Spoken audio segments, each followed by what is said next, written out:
Now, every time in this room, I'll do a crazy expression, and that's so they capture it. Yeah. Okay. This I have to figure out. You guys don't need these. No.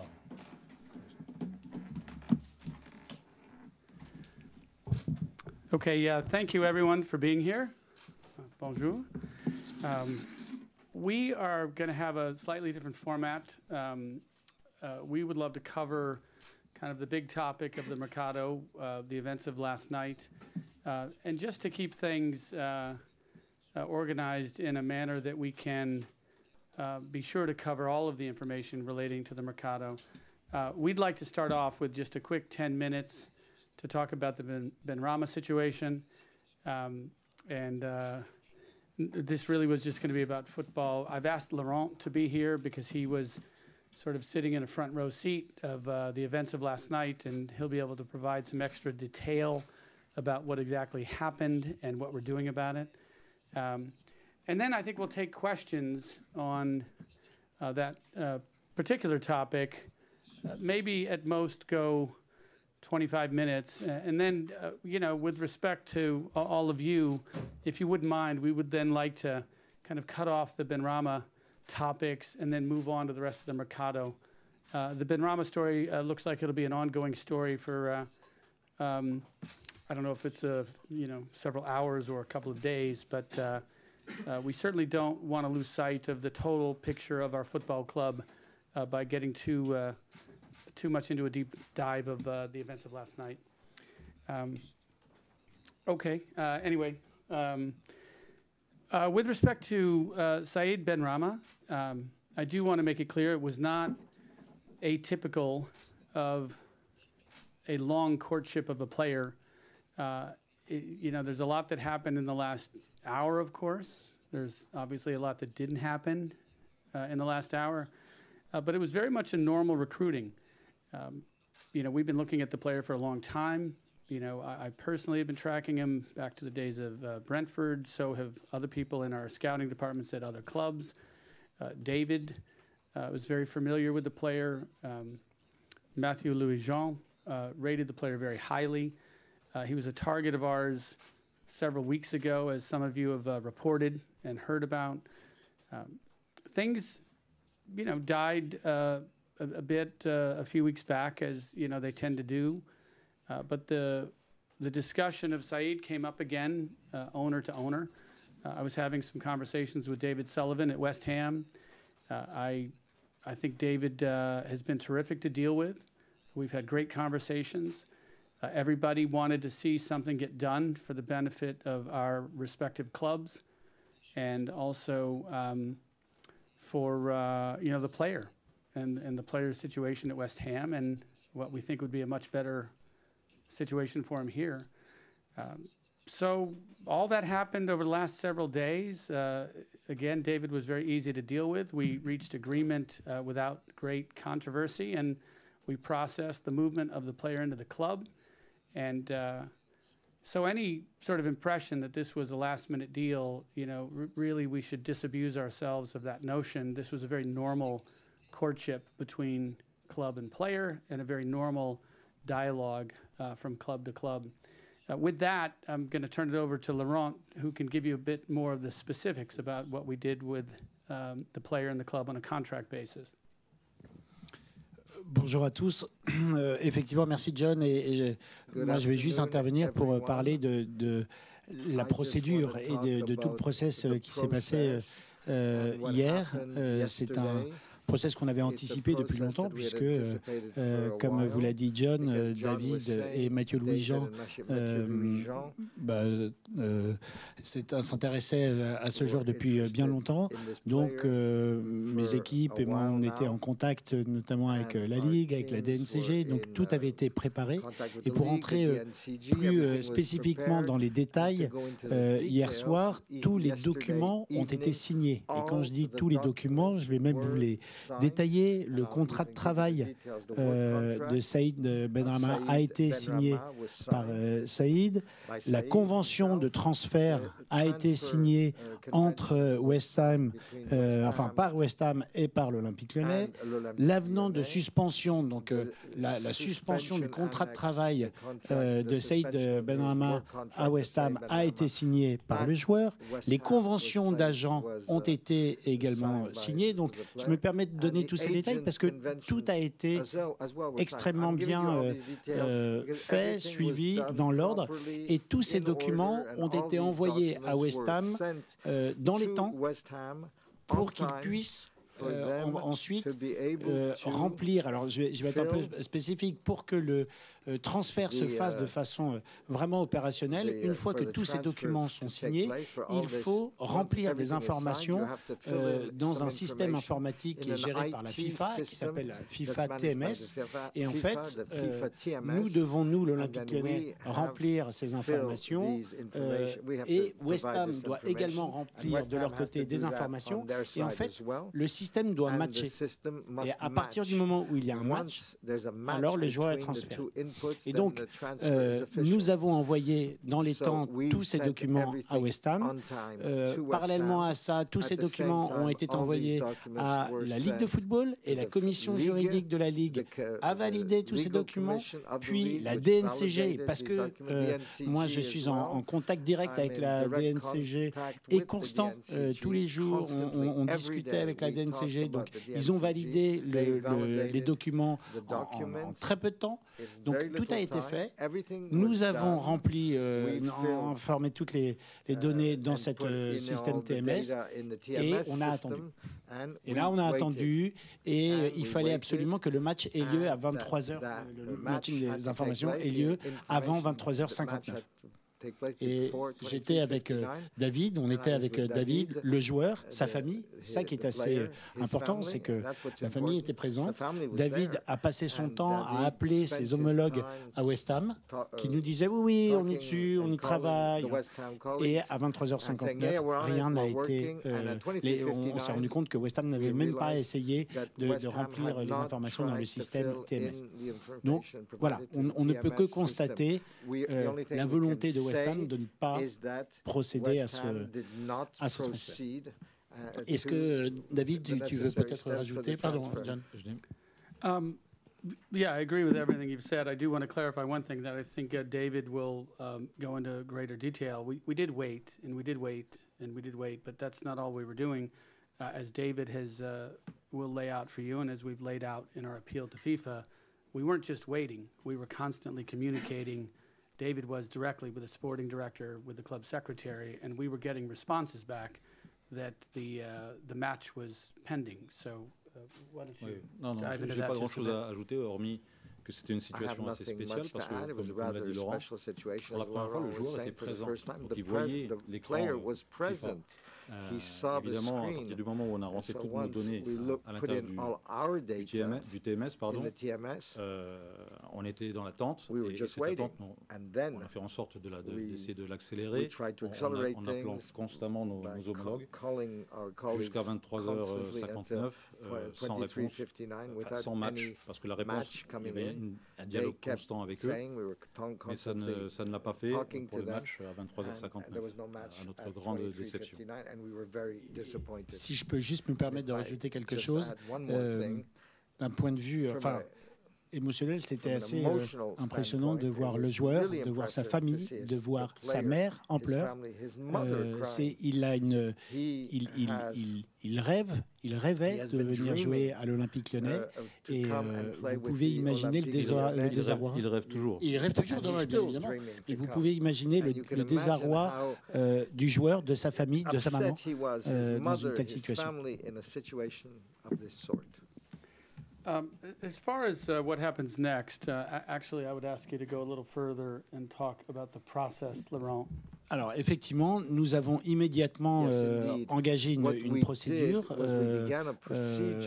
envers la FIFA pour dénoncer cela. Nous avons contacté les services compétents à la FIFA et on a envoyé bien évidemment toutes les preuves de notre du fait qu'on est renseigner toutes les informations, signer tous les documents dans les temps. On a même des captures d'écran du moment où on a renseigné toutes les informations dans le TMS FIFA. Précisément, c'était à 22h26. Donc voilà, on était bien dans les temps et ça prend techniquement 2 minutes de renseigner toutes ces informations dans cette plateforme. Donc nous sommes maintenant en contact. Moi, je me suis permis d'appeler plusieurs personnes à la FIFA, à l'UEFA également, pour avoir des conseils. On y travaille. Voilà, maintenant, on fait tout ce qui est en notre pouvoir pour engager des procédures et faire en sorte que le joueur puisse potentiellement nous rejoindre. Obviously, it's not great news that the same situation played out exactly, in the same fashion between West Ham and Real Betis. I think you've seen public reports that a player from West Ham was moving back by agreement between the clubs, was very excited to get back to Spain, was pulled out of the game last night between West Ham and Bournemouth. Agreements apparently also signed, everything prepared for TMS. And I spoke with Ramon, the CEO of Real Betis. We've come to know each other more recently through dialogue regarding Luis Henrique and Abner and other collaboration between our clubs. He called me last night quite late, and I was kind of aghast to hear that they had the exact same experience. That player was also very emotional about being deprived of an opportunity to return home. And horrible news for them to be in the same situation. Très mauvaise nouvelle pour eux pour être dans la même situation. Nous espérons qu'il y aura des bonnes nouvelles pour les deux clubs parce que clairement on a établi ce qui s'est passé, qui est fautif. Deux clubs ont été préparés exactement pour respecter la lucarne. Oui, un transfert de dernier jour, un transfert de dernier jour, mais bon, tout est mis en place pour pouvoir faire ça. Nous avons collaboré avec eux dans notre appel de FIFA et j'espère que cela puisse faciliter les choses puisqu'il y a les mêmes événements dans deux situations exclusives. Alors voilà, c'est là où on en est. On va vous permettre de poser des questions. On va essayer de limiter pour qu'on parle plus du mercato et de la saison en cours. Hugo. Good afternoon. You didn't talk about this part of the story. Is West Ham, are you in touch with them? Are they still in agreement with Benrahma's transfer, or you don't have feedback? John was talking about who's at pour fault. Parler de West Ham, ce matin, il y a eu encore le contact avec moi. On a bizarrement trouvé le match ce matin sur TMS. The match this morning on TMS. After we requested whether it was present. Tout est dans les mains de la FIFA. So now everything's in the hands of the FIFA, which will give us, we hope, a very quick decision as soon as possible. Who's at fault? En tout cas, nous sommes les victimes. I don't know, but we are the victims. That's certain. And that's an established fact. We're simply going to try and make sure that this transfer gets confirmed today, tomorrow. But in any case, we're the victims. Préciser, effectivement, ils ont rempli ce matin, et je crois que ça leur a pris 2 minutes de remplir les informations dans le système FIFA TMS. Maintenant, il y a en fait, techniquement, juste pour comprendre, il y a une demande de match qui a été faite, demande le maintien qui a été faite, mais qui pour l'instant reste bloquée parce que le système comprend qu'ils ont rempli ces informations, mais après le délai. Provided the information after the deadline. C'est là maintenant. That's where now we have begun a procedure with the FIFA because we realized everything was done, everything was signed, the documents were transmitted in time, validated, and once that information was put in by West Ham this morning correspond to the information that we provided yesterday at 22:26, but now it's blocked because it's been done outside of the deadline, so that's why we are appealing. Yeah, I guess one thing you can il y a une chose take away from this qu'on morning's peut match is se dire du match de ce matin, que quels que soient les événements d'hier soir, on ne sait pas si c'est un problème technique de leur côté, le fait qu'ils ont matché. Shows that there's no dispute, that there was an agreement, that the contracts were signed. There's been no other discussion or documentation or any activity that's been happening overnight between the clubs.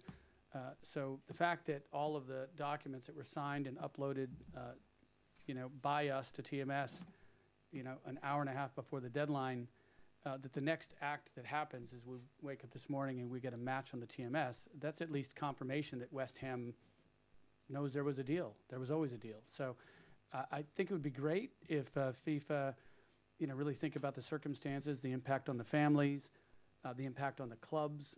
Certainly, as much as we love Saïd Benrahma, he's not the only player that we might have targeted had we realized we weren't getting him. And so we're affected if he didn't show up because there would have been other targets that we might have prioritized if he wasn't available. So I think it's a lot of impact, on families, on clubs, on communities to have this, technical problem overnight end up having this kind of impact. So again, it was great that they matched this morning. It shows that there was a deal. There was always a deal. Nobody's disputing that there was a deal. And so I think that's a good fact pattern. Et voilà, juste pour vous dire, je le just to say as well, maintenant, I'm showing John. La FIFA aurait accepté has just pour l'instant la validation du validation of the match. Donc voilà, donc pour l'instant nos efforts sont en train de payer. Right now, our efforts are paying off, and the French Federation has asked the English Premiership to have 7 days to accept. So it seems that our efforts are bearing fruit. Ça s'appelle un scoop.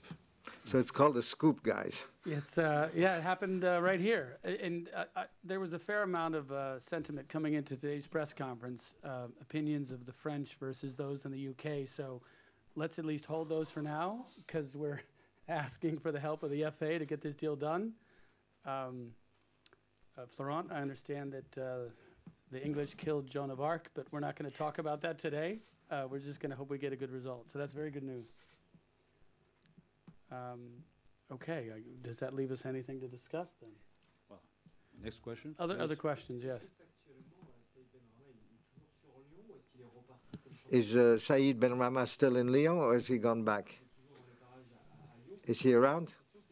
And second question, can you imagine that there would be deliberations that they might try and block this transfer? Or is that a possibility that you're not considering? Saïd is still here in town and his family. And for the second question, do you think there's a deliberate attempt by West Ham? No, we don't want to believe that. No, they matched this morning. They made the decision to make the match happen this morning. That affirms that there was an agreement. It's wonderful the player's still in town. We think this is just procedural at this point with the FA in England.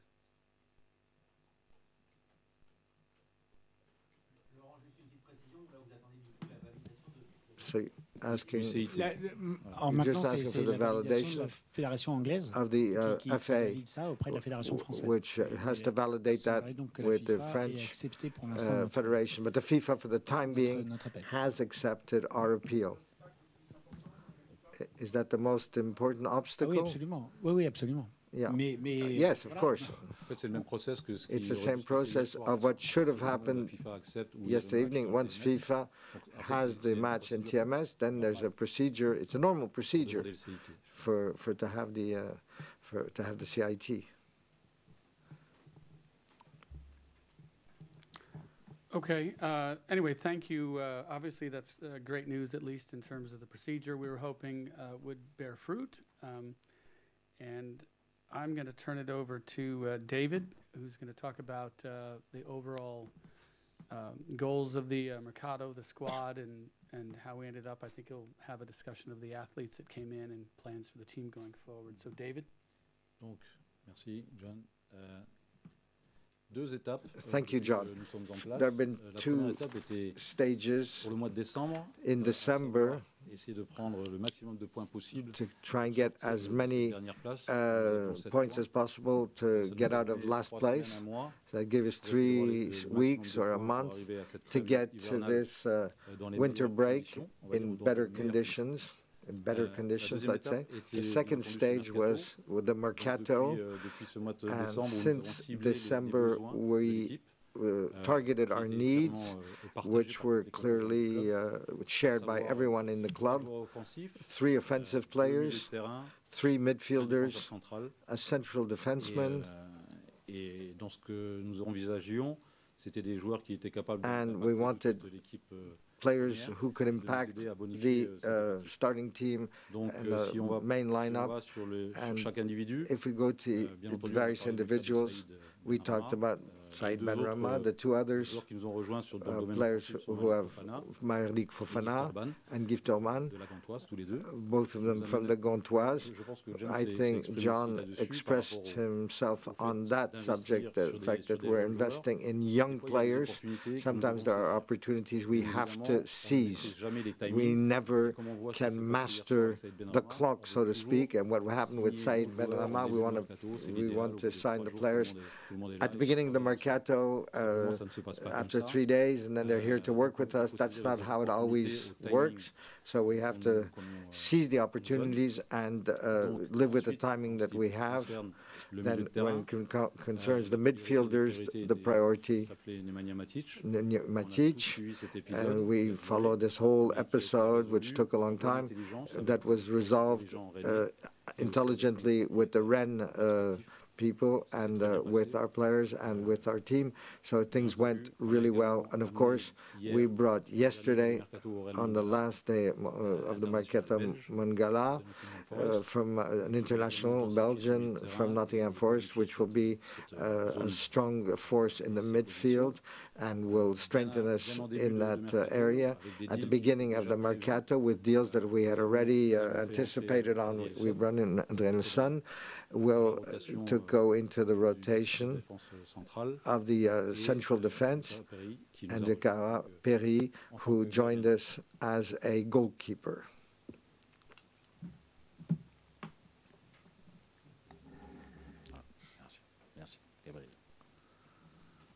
Any questions for David? Any of us? David Pierre-Sage wanted to recruit another central defensive player, or the fact that you once you had one player, that was good for you. We could have compensate a departure, which didn't take place. We're also recruiting by anticipating until at the last moment we thought we could compensate with a departure. But since the beginning of the Mercato, we had discussions with different players. But simply the players here, who are already here, are satisfying. Andreas Sandberg is coming to help us to go into this rotation. He and Luca have had a long season in Brazil. They had a big break, and they're getting back in shape, both of them as best they can, to help us in the short run. Now, in terms of the team, don't you have too many players now? I'm talking about financial reasons as well. So the abundance of goods is not bad for football. So we'd like to give our coach the choice. Now we have double possibilities at each position, which gives us some latitude, so we can change the makeup of the roster on any given game. And the number of players, I won't talk about names.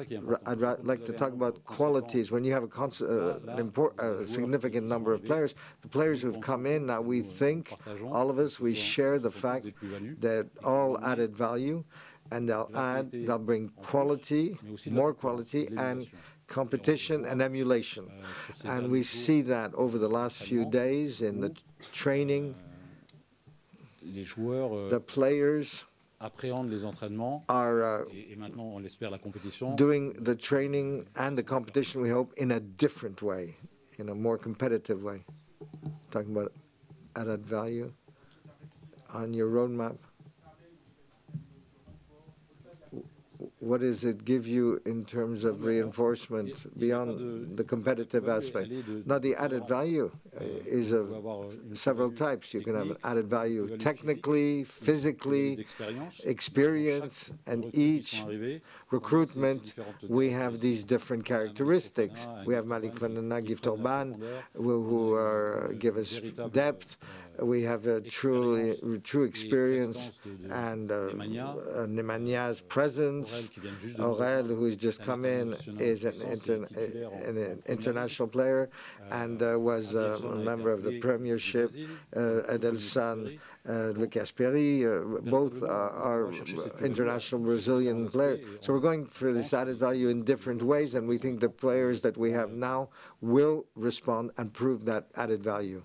One comment I'd love to make on some of the movement that's happened on this roster and what benefits it creates for us going into next season. Bringing Adrielson into the squad gives an opportunity with Mamadou Sarr. Adrielson was widely known as maybe the best central defender in Brazil all last season. He's played in big games. He's physically strong. He's going to go through a difficult adjustment period, as would any player coming into Europe. But by bringing him into the squad, Mamadou Sarr then moves to Molenbeek. I would encourage all of you to try and watch those games, because I heard how good Mamadou was and would be for us in the future. And his very first game, with only a week of preparation down in Brussels, he was, I think, spectacular. David looks at these things more critically. I look at these things as a fan. But how he's adjusted so quickly to the first division of Belgium, which is a tough, man's league. He's playing a central defender. He's playing as a holding number 6. He's playing with the ball at his feet. He's moving up the field. He's defending. So, sometimes when you, make a change on the first team squad, that frees us up to move Mamadou, to a playing situation where he doesn't have to stay here as a reserve. And I think the growth that we're going to see in him with 4 months in a top division in Belgium is going to be remarkable. And again, please watch those games if you have an interest in what Lyon's going to look like, next year. The development of that young man, I think, is going to be one of the great benefits of the players we brought in this window. Je voulais également souligner quelque chose par rapport à Mamadou Sarr. I want to say another thing about Mamadou Sarr and his way that this mercato take place with all the components, all the parts of the club. We were aligned. We thought in the same way with Laurent, Mathieu, and his teams, and John.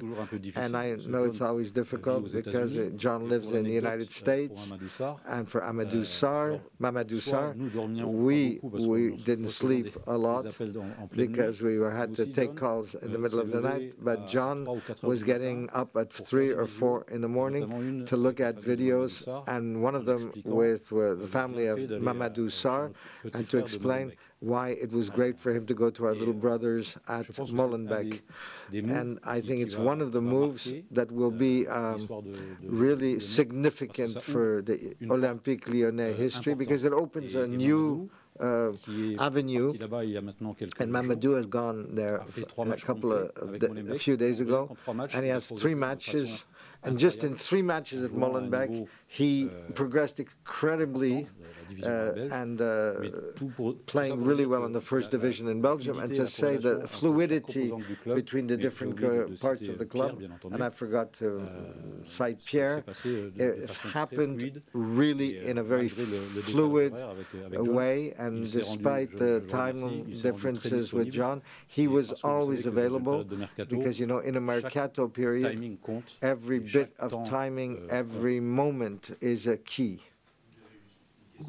A question in the players who came in, you need results because Matic, who had half a season, knows the French league, but the other players don't know the Ligue 1.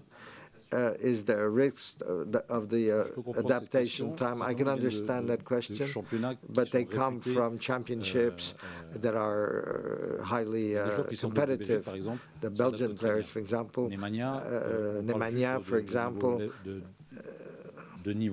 we're just talking about a level. When you come from a Premier League to come to League One, it's not a difficult adaptation.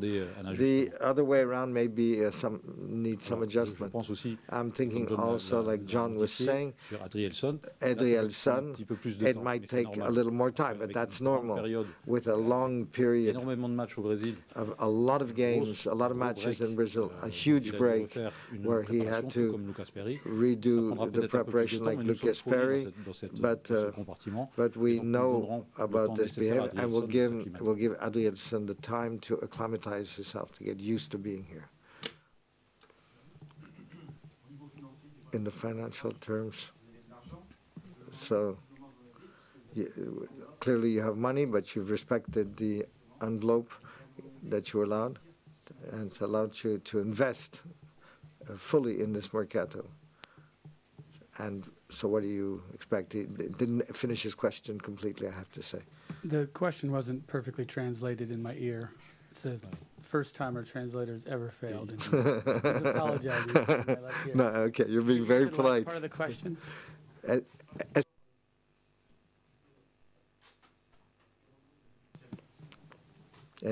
And also, we're not hearing them very well. There was a desire to invest. Some people so a lot of people are asking, did you have enough money for Olympique Lyonnais? Clearly you do. You respected the budget. I think it was 50 million, if I'm not mistaken. So a comment on that. Yeah, you know, that's been generally reported accurately, but I guess the one thing I would say, when you go into supervision, as we did at the beginning of the year with the DNCG, you don't come out of it in the middle of the year, but because they continue to supervise for the benefit of sustainability, you know, for all French clubs. What they did was take the good news financially that occurred in the first and the second quarter.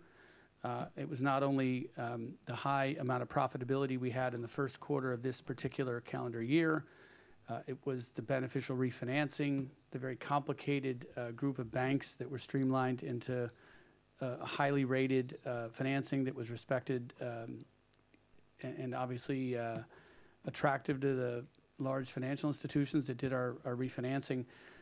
And so since we were really kind of ahead of budget and ahead of expectations, the DNCG then just accepted our going forward budget. We're still under supervision because you don't come out of it in the middle of the year the way the process works. But they did expand our purchase ability up to our goal of 65 million in new purchases with 20 million in planned sales. Those sales could have been done in this window. They could be done as we get to the end of the window. There are other things that can happen as we get to the end of the year. The sale of the women's team in Seattle, the sale that we've talked about of the arena potentially as we just focus on our core business of football. Other positive things can occur. Additional investment by our shareholders, additional equity investment by people we invite. So it wasn't that they came back to us and said, well, you can spend 50. What they did was they looked at our budget, you know, going forward through the rest of the year and said we can continue, we can operate within the budget that we put forth you know, to them at our last hearing. So it was really 65 of potential purchases with 20 million in anticipated sales. And of course, if we end up not doing those sales, certainly we have a number of players that were attractive. We had clubs coming in for them. We had late interest in a few players that might have been a bit surprising, and we had interest in other players that we knew would be there from clubs. But it's a fluid process with the DNCG. There's good news that may come from a different direction, whether it's equity investment or asset sales, that would give you flexibility. They just want to see that your equity to debt ratios, that your income, that all of these things are tracking in an improving direction. And so far, since we made the acquisition back at the end of last year, we've been hitting the budget and hitting those metrics and improving the business quite well. And we're happy that the DNCG saw that, and they gave us a mid-year adjustment that they really weren't required to do. But we had enough good news in our favor that we were able to get their flexibility. And that certainly helped in this window. Bonjour. David, do you still have some attractiveness for attracting like Matic and experienced players and young players? And despite the situation you're in, do you think you're still attractive? It's a very good question, because it's not surprising. Lyon is an institution of French football, the stadium, the city, the training center. Now, what shocked me, in a positive way, I must say, is the return of players. When they were contacted, the feedback, of the players. Whenever we contacted them, right away they said, yes, we're enthusiastic about getting into your project, because they believe in this project. We explained things to them, we persuaded them, we were successful in that. And when we see the emotion of Saïd Benrahma yesterday evening, his mother, his family, who were looking at the screen at FIFA TMS, it was unbelievable. David said, I got a lot of offers. Once we exchanged, not only talking with me, but with the people who work. Saïd said, I wanted to be at Nemanja, same thing. He wanted to join us very early on. The two, Malik and Gift, same thing. So it shows that the Olympique Lyonnais is an attractive situation.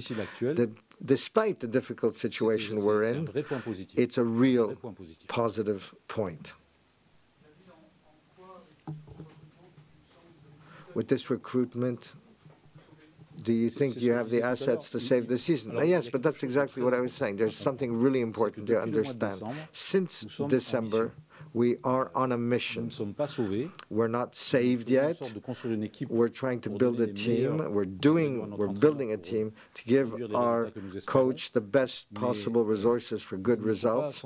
But let's not forget our mission. Once we get our head above water, we hope, and that will happen soon, we'll talk about a strategy and a different goal for next season, but we're not there yet. We were talking, David, about the sums you spent, about 65 million or 50 million, perhaps. You have to think about the purchase options. There's very high rates for the loans in the medium term, and I imagine they will convert. And will that be in next fiscal year? How do you manage that? I do not talk, I don't deal with anything but the recruitment. John and Laurent can answer those financial questions. And in proper correlation, John says, you find the best players possible for Olympique Lyonnais with the envelope, and we'll see with the DNCG and the accounts, and I'll let John take that question. Obviously, we put a lot of money into these loan situations, and you take a great risk when you pay a high loan fee that the player might not work out. It could be performance. It could be that economics in the future cause you to not want to exercise that purchase option. At a smaller level, we paid a significant fee for Diego Moreira. He was recalled by Chelsea, so that was a very high fee to bring somebody in that we liked and we wanted to have in the squad. Goes back to Chelsea, and that money's lost. So that's a risk on these players as well. They come with significantly more experience, so we think it's less of a risk. We think all things go well, we would like to exercise those options. We do have, supervision by the DNCG, and every one of these transactions that was approved now, we understand that the DNCG is going to have a look at where we are at the end of the year and determine if we have a free hand, have we really improved as much as we, would suggest we have, and ultimately they're going to have to validate those contracts. We're going to have to go back to them for approval. They're not compulsory options. They're discretionary. So should we choose to, exercise those purchase options, we're going to have to go back in front of the DNCG and get their approval of it.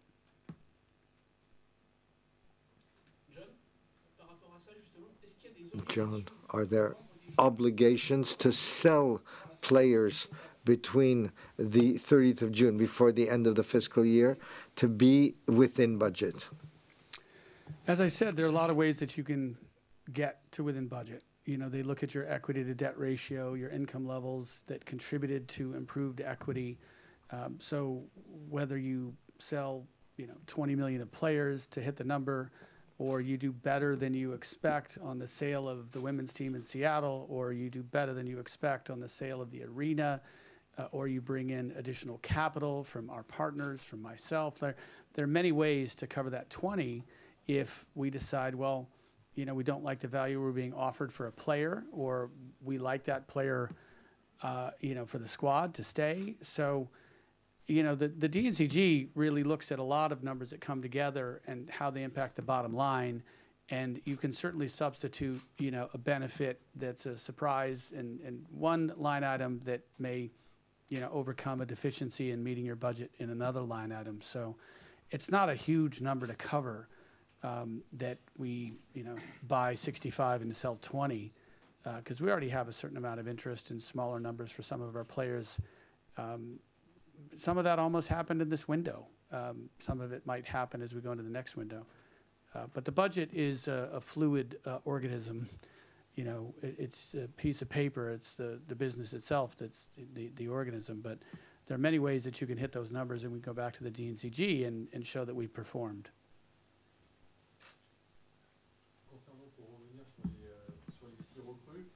To talk about the 6 recruits, there are two Brazilians and 2 from Belgium. Are these opportunities or markets that you're targeting in the future? All the markets are covered by Mathieu and his team, so the opportunities come from wherever they come from. That's not the point. We looked at the adaptability of the players, and when we get them coming in, we have a budget for transfer in the winter, which are mercato in the summer in some places.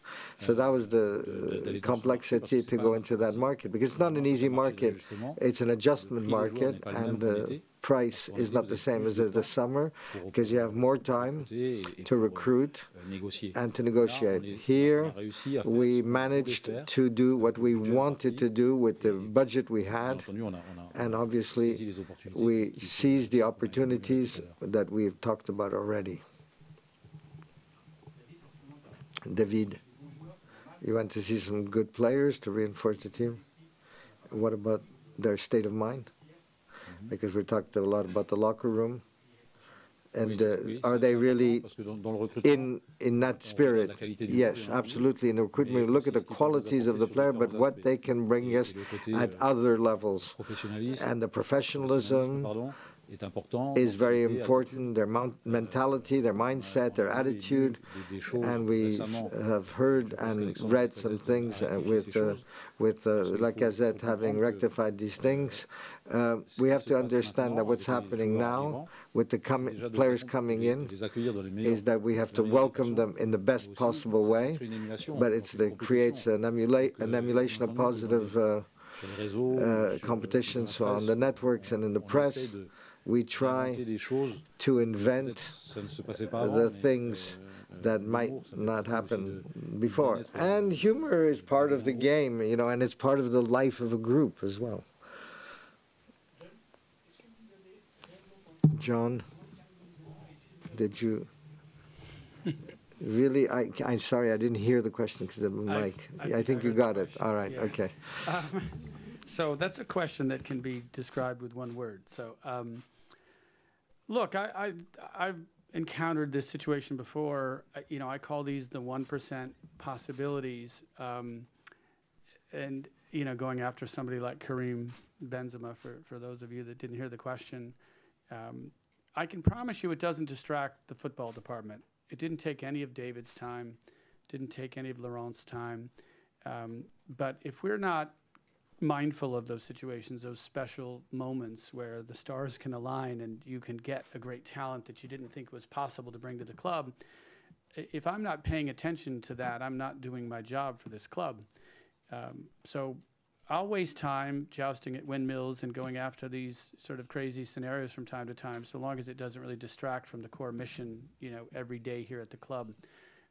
In that particular situation, you know, why did I wade into it? Well, you know, I've got a long-standing relationship with various countries and governments in the Gulf states. It's just, it's been a privilege to work with some, you know, progressive people, mindful of reform and economic development and growth, and, you know, development and reform in other ways, human rights across the Middle East. So I have relationships that go fairly deep in Saudi. I knew they had a problem with the athlete. I didn't know the reasons, but, you know, I was reading the same things in the press that you were reading.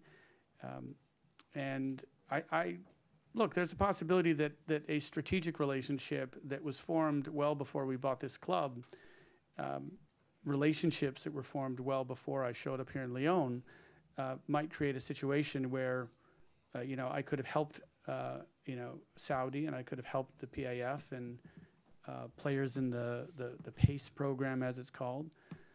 So, look, we were talking to people in Saudi and offering our help, and to the extent that the player wanted to come back, just call it a break from his commitments to Saudi and spend his time back here at home in Lyon. I was just asking the question. So we did have advanced conversations with the club. The club is run by a gentleman that I came to know very fondly, used to be at Benfica, who's now running the club where Karim plays. And, you know, nothing came of it. You know, I think the athlete, of course, looks very fondly on, you know, the community and the club, you know, where he's from, but, you know, it didn't work out. So if I have a chance to use whatever unique circumstances or unique offerings we might have, either as owners or as a club, to try and convince the impossible to happen and be possible, then, you know, I'm going to try that from time to time.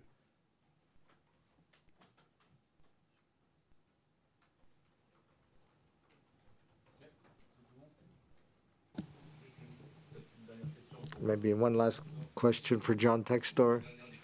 In your last declaration, you're very optimistic about the Olympique Lyonnais. We're afraid that it's a kind of blank season, no European ticket. Okay, we're hoping, obviously, that you maintain yourself in the Ligue 1, but it's not imagined. It's probably not what you imagined when you arrived. No, it's not. I mean, it's. You know, the team did play so well at the last half of the season before. You know, we had a team. It's an unusual squad when you look at it last year. We have older players, you know, legends of Lyon, people that had come back to the club, and then we had much younger players. We had really an absence of kind of the 25, 26, 27-year-old player, you know, that combines both experience and youth. But for whatever reason, that roster had done quite well. You know, I think we were maybe third on the table for the second half of last year. And even though I knew later in the spring, of course, that we were going to be DNCG limited, I still thought we could pick up a couple of pieces that would fill in the gaps, and the squad would continue, you know, the way it had before. That didn't work. I think I've said many times, some of the warning signs of trouble occurred over the summer. I didn't act quickly enough when I saw a clear lack of ambition in the squad.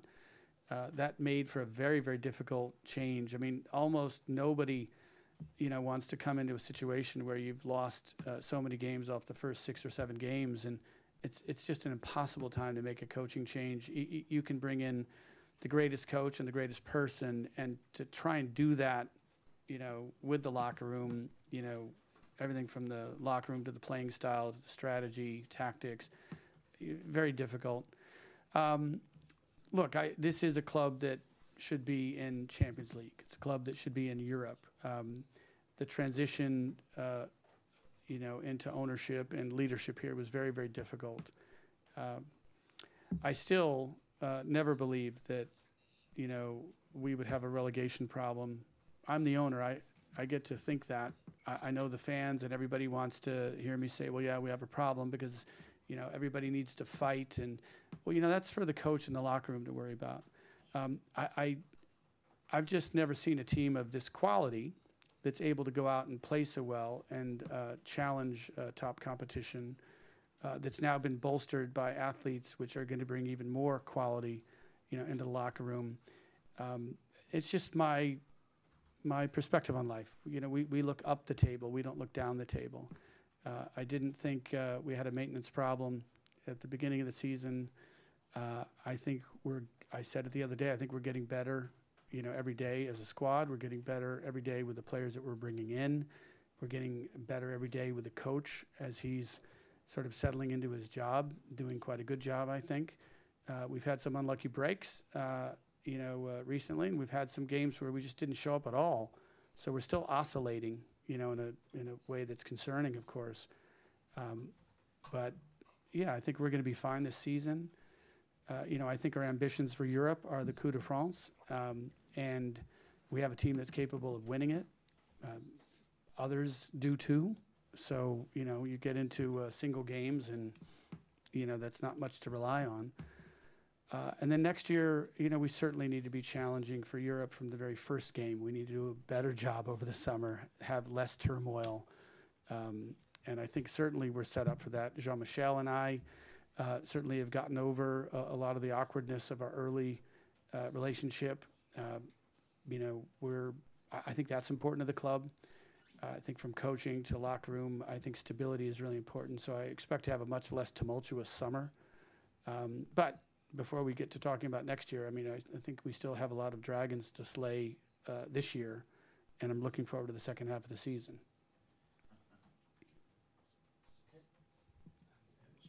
I have a question for David. The ADN, DNA, OL, each of there's a problem, and there are young people in the training center, and especially the offensive players, you're recruiting a lot. So what are you doing about this OLDNA? Je ne pense pas. L'académie est toujours aussi performante. Et nous voyons avec Mamadou Sarr, par exemple, qui est arrivé juste sur la périphérie de l'équipe première et qui maintenant, grâce à l'opportunité qu'on a aussi avec notre club de Molenbeek, de pouvoir faire cette transition vers le haut niveau. Donc, auparavant, et ça a été de notoriété publique, que les jeunes joueurs du centre de formation lyonnais intégraient directement l'équipe première, c'est qu'une question de qualité, en fait. Là, on a encore cette chance de pouvoir utiliser aussi Molenbeek pour leur permettre de progresser. Et je pense que dans le cas de Mamadou, il va progresser. Il part là-bas en tant que garçon, il reviendra en tant qu'homme. Donc c'est comme ça que nous voyons les choses. Mais pour intégrer l'équipe première de l'Olympique Lyonnais, ça ne sera qu'une question de qualité. I think one thing about Molenbeek, which is interesting, it's, there's talk of big club, little brother. They're not the little brother. I mean, they're grown men down in Belgium, and they love their club, and the fans in Belgium are very passionate about that team, and they deserve to be. But in terms of the relationship between OL and Molenbeek, it's a great luxury to have this because the B team at Lyon plays in the 5th division. It's just not close enough to where we are as a first team to be a real development opportunity for the players that we want to break into the first team. You know, down in Portugal, for example, you'll have a B team, that will play in the 2nd division. You know, it's a great luxury for them. Well, we don't have that here in France. So to have this relationship where Molenbeek can help OL and OL can help Molenbeek, the benefits have been flowing both ways between these clubs quite nicely from, Ernest Nuama to Mamadou Sarr. So, it's a nice relationship, and it's nice to have, a place to develop these players where we couldn't necessarily develop them ourselves. Merci. Thank you. Merci. Merci beaucoup.